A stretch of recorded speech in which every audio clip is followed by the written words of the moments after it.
Let's get one thing clear right now. Avoidants don't just wake up one day and text you, "Hey, I miss you." That moment. That took a mental marathon. You think it's random, but behind that tiny message, there's a storm of fear, overthinking, pride, guilt, and longing. Here's the truth: avoidants are not heartless. They are scared. Scared of closeness, scared of being hurt, scared of losing control. But something shifts when they even consider reconnecting. That shift, that's what we're talking about today. First, they start to feel the absence, not just of a person, but of the emotional safety they never knew they craved. Then the realization sets in: they pushed away someone who saw them, loved them, and stayed when things got hard. That realization burns, but here's the kicker: they won't show it. They'll bury it under distractions, work, gym sessions, or scrolling endlessly. Still, that thought lingers. The second wave: doubt. Will I get rejected? Have they moved on? Do I even deserve them back? That's when their inner conflict hits full throttle. The very thing they ran from, emotional intimacy, starts pulling them back in, but their defenses still sky high. Then comes the blame game. They start rationalizing. Maybe I wasn't the only problem. They also did this. That's a protective mechanism. It's not about pointing fingers. It's their brain trying to create emotional safety again. Because if they feel guilty, they feel vulnerable. And they hate vulnerability. But the moment they consider reconnecting is also the moment they begin confronting their truth. That they cared more than they admitted. That silence didn't equal healing. That the person they left behind may have actually been the one who got them. And finally, there's the big question: what if they don't feel the same anymore? That fear of rejection, that's the wall. That's what delays the call, the text, the "I miss you." It's not ego, it's fear dressed in pride. So if you've ever been ghosted, left in limbo, or hurt by an avoidant, know this: their silence isn't always indifference. Sometimes it's a war between their need for safety and their longing for connection. And if they reach out, it's not because they're weak. It's because they finally found the courage to fight through the noise in their head and take the risk to feel again. When an avoidant starts to consider reconnecting, it's never a spontaneous or casual choice. It might look like a sudden text, a DM after months of silence, or a random call out of nowhere. But behind that tiny action is a mental tug-of war that's been going on for weeks, sometimes even longer. Avoidants don't operate like those who crave closeness. They operate from a place of emotional survival. Before they reach out, they go through a full-blown internal audit of their feelings, fears, and past experiences. The idea of reconnecting stirs up a storm within them because it threatens their carefully constructed emotional boundaries. It forces them to confront feelings they've worked hard to suppress. The moment the thought even pops into their mind, should I talk to them again? Their defense system kicks in. Their first instinct is often to shut it down. They remind themselves why they left, why it's safer to stay away, and why going back could mean risking emotional chaos. But even as they try to logic their way out of it, that feeling doesn't disappear. It lingers, quietly poking at them, especially in moments of quiet or loneliness. This internal conflict can be exhausting. On one side, they crave connection. They remember the comfort, the emotional safety, the laughter, and the way someone truly saw them. On the other side, they fear being overwhelmed, smothered, or vulnerable. That fear is so loud, it can drown out even the strongest longing. So they go back and forth in their minds. Do I miss them, or do I just miss the idea of them? Would it even be different this time? What if I get hurt again? Every possibility, every angle, every outcome, they consider it all before taking even a single step toward reconnection. Even if they don't speak these thoughts out loud, they're running wild inside. An avoidance mind is constantly scanning for threat, and emotional closeness feels like a potential threat to their sense of control. That's why reconnecting isn't a simple act. It's a huge emotional risk for them. It's a choice between staying safe in isolation or stepping into the unknown of intimacy, where they don't get to control every variable. That alone is enough to keep many avoidants stuck in indecision for a long time. And here's the part that often goes unnoticed. This isn't just about the relationship itself. It's about their internal wiring. It's about how they've learned to handle emotions since childhood, how they associate closeness with danger or disappointment, and how they've built an identity around being self-sufficient. So when they even entertain the idea of reaching out, they're not just thinking about you. They're facing themselves, their coping mechanisms, and their patterns. It's a mental process that looks quiet on the outside, but it's loud, chaotic, and vulnerable on the inside. Reconnection for them is less about chasing someone and more about wrestling with a part of themselves they've tried to keep hidden. Avoidants may act indifferent after a breakup, but deep down, they are not immune to emotional loss. What often happens beneath the surface is that they start to feel the absence not just of the person, but of the emotional safety that person provided. It might not hit them right away. In fact, avoidants tend to suppress these realizations early on. They disconnect to protect themselves.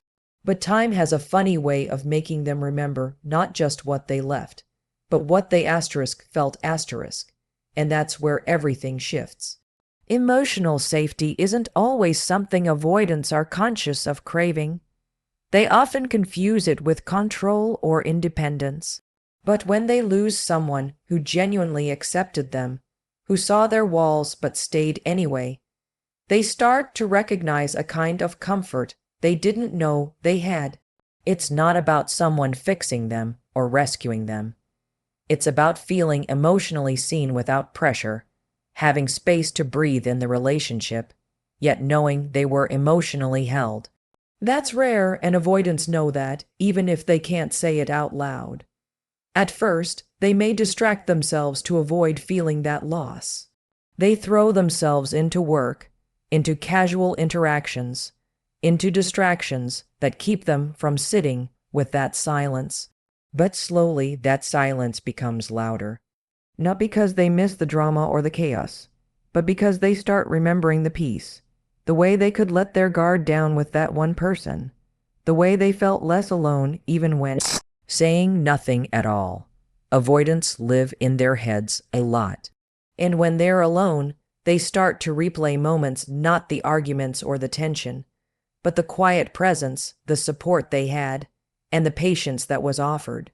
They begin to realize they didn't just walk away from someone. They walked away from emotional stability, from connection that didn't try to control them but allowed them to be. That kind of memory starts to chip away at their resistance. This feeling is complicated for them because it conflicts with the narrative they've built around being self-reliant. They pride themselves on not needing anyone. So when they find themselves missing not just the person, but the safety that person gave them, it unsettles their identity. They start to question, was I really better off alone? That question alone is enough to make them pause and consider reconnecting. It's not just a longing. It's a recognition of something deeper, something they may have only felt with you. And what's hardest for them is admitting that it mattered, that the comfort they once dismissed was actually what made them feel most secure. That realization doesn't come in a dramatic wave. It builds slowly, through moments of reflection, regret, and growing clarity. When an avoidant begins to truly miss the emotional safety you gave them, it becomes one of the strongest motivators for them to consider returning, because they finally realize how rare and valuable that experience really was. Avoidants are often portrayed as cold or distant, but the truth is far more complex. Beneath that detachment is a deeply rooted fear of emotional exposure. And when they start thinking about reconnecting with someone they once pushed away, the internal doubt they experience is intense and consuming. This doubt doesn't come from not caring. It comes from caring too much while being terrified of what that care might cost them. The moment they consider reaching back out, A flood of insecurities and questions begin to rise, often louder than the longing itself. One of the first thoughts that paralyzes them is, will I get rejected? Avoidants tend to disconnect first because they fear being hurt or abandoned. So when the tables turn, and they are the ones thinking about reapproaching, it activates the very same fear they've spent a lifetime trying to avoid. Reaching out means risking rejection. And for someone who copes by staying in control, that kind of risk feels almost unbearable. They imagine what it would feel like to be ignored, left on read, or to hear that the other person has moved on. And that scenario alone can be enough to shut them down. Then comes the self-worth question. Do I even deserve them back? As much as avoidants try to stay emotionally above water, many of them carry shame. Deep down, they know they pulled away. They know they hurt someone. They may not be able to articulate the full emotional impact of their actions, but they feel the weight of it. That guilt starts to creep in. It turns into self-doubt, then into self-protection. Instead of processing those emotions, they often push them down or turn them into justifications like, they're probably better off without me anyway. The doubt isn't just about rejection or guilt. It's also about vulnerability. Reconnecting means being emotionally open, something avoidants typically avoid. They ask themselves, if I reach out, do I have to talk about what happened? Will I be expected to explain, to apologize, to show how I've changed? These questions create anxiety, and to avoid the discomfort of those conversations, many stay stuck in silence. The emotional risk feels too high, even if the desire to reconnect is real. Their mind becomes a battlefield of what-ifs. What if it's too late? What if they don't believe I've changed? What if I go back and nothing's different? Every possible negative outcome plays on a loop. Avoidants are often hypervigilant about threats, even emotional ones. And this doubt is their way of scanning for danger. It's not that they don't care. It's that they care so much, they overthink every move. This kind of internal conflict keeps them in a standstill. The desire to reconnect is there, but it's buried under a mountain of self-protection, fear, and unresolved guilt. Doubt, for an avoidant, is not just a passing thought. It's a powerful emotional block that prevents action. Until they find a way to break through it, that reconnection often stays stuck as just a silent wish, never fully spoken or acted on. When an avoidant begins to think about reconnecting, one of the first emotional defense mechanisms they fall back on is rationalization.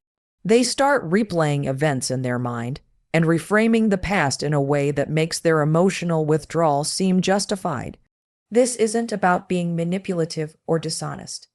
It's about protecting themselves from the emotional exposure that comes with guilt, regret, and vulnerability. Avoidants often struggle to hold space for the full weight of their emotions, so they cope by telling themselves stories that help them feel in control. Instead of sitting in the discomfort of their own behavior, they begin to pick apart the relationship in their minds. They remind themselves of the arguments, the moments they felt overwhelmed, or the times when they perceived their partner as too much. They focus on imperfections, not to demonize the other person, but to shield themselves from the pain of knowing they may have been the one who walked away from something meaningful. It's easier to believe the relationship was flawed than to accept that they pushed away someone who loved them deeply. This kind of mental blame shifting is subtle. It might sound like, well, they were always pressuring me, or I couldn't be myself in that relationship. It might even shift toward more neutral justifications like, we just weren't compatible. And while there may be some truth in these statements, what's often happening is a quiet attempt to avoid the heavier truth. They're afraid to admit how much they actually cared. Rationalizing gives them a sense of emotional distance. It lets them reflect on the past without having to feel all of it. The emotional distance they create isn't just about the other person. It's also about keeping themselves safe from shame. Feeling guilty about hurting someone they loved is deeply uncomfortable, and most avoidants aren't equipped to process that kind of emotion directly. So instead of thinking, I made a mistake, they might think, this was never going to work anyway. It's a softer way of sitting with their decisions, one that doesn't demand accountability or vulnerability, at least not right away. At the same time, this rationalization doesn't actually stop them from feeling the loss. It just delays the impact. The memories still creep in. The moments of warmth, the genuine connection, the feeling of being understood, those memories don't vanish. They sit underneath the surface, often battling against the stories the avoidant mind is trying to cling to. And eventually, that emotional conflict starts to surface. It's important to understand that this rationalizing isn't about blame. It's about fear. It's about not knowing how to hold regret without drowning in it. When an avoidant begins to consider reconnecting, these rationalizations start to crack. They slowly begin to see past their own protective narratives and into the truth of what they lost. But until that happens, they'll cling to any version of the story that makes them feel less vulnerable, even if it's not the whole truth. When an avoidant reaches the point where they are seriously considering reconnecting, it's a sign that something inside of them has shifted in a significant way. The internal struggle between staying safe and taking an emotional risk has finally reached a tipping point. For someone who thrives on emotional control and distance, reaching out is not just a casual decision. It's a breakthrough moment that often comes after weeks or months of silent reflection, emotional discomfort, and personal reckoning. It means connection finally won over fear, even if just for a moment. Avoidants spend a great deal of time running from vulnerability. They've taught themselves, consciously or unconsciously, that closeness equals danger of being hurt, overwhelmed, or seen too deeply. For them, emotional independence isn't just a preference, it's a shield. So when they even think about reconnecting, their brain floods with resistance. Yet, when they still feel the pull despite all of that, it indicates that the bond they had with you reached them in a way they couldn't ignore. The act of reaching out, whether it's a text, a call, or even liking an old photo, is incredibly loaded. It might seem small on the surface, but it comes from an emotional space that has been thoroughly battled with. They've likely rehearsed what to say, deleted messages before sending, and waited for just the right moment. That hesitation comes from the intense fear that things will not go as hoped. They worry that they'll be rejected, misunderstood, or exposed. But in the end, their desire for emotional connection outweighs the fear of the unknown. This decision also signals that they've begun to confront some uncomfortable truths about themselves. Maybe they've realized they had a pattern of pushing people away. Maybe they see now that avoiding intimacy hasn't brought peace, only loneliness. These realizations take time to emerge, but when they do, it creates a crack in the armor. That crack allows for emotional honesty to seep in, often for the first time in a long while. It's in that moment that courage begins to take form, not because the fear is gone, but because they're choosing to move forward in spite of it. It also means they've acknowledged, whether consciously or not, that the person they pushed away meant something real to them, that the connection wasn't just convenient or temporary. It left an imprint. And it's that emotional imprint that finally breaks through the silence. When they reach out, it isn't a sign of weakness. It's a deeply vulnerable act of emotional bravery. It reflects a decision to stop numbing, stop avoiding, and take responsibility, even if it's clumsy or imperfect. Reconnecting, for an avoidant, is not about picking up where things left off. It's about confronting themselves, making peace with their fears, and choosing a different path than the one they've always taken. It's the moment where emotional courage finally steps in, and for the first time, they let connection take the lead. So if you ever wonder what's going through an avoidant's mind before they reach out, Know this, it's never simple. It's not a lack of care. It's a battle between fear and feeling, distance and desire.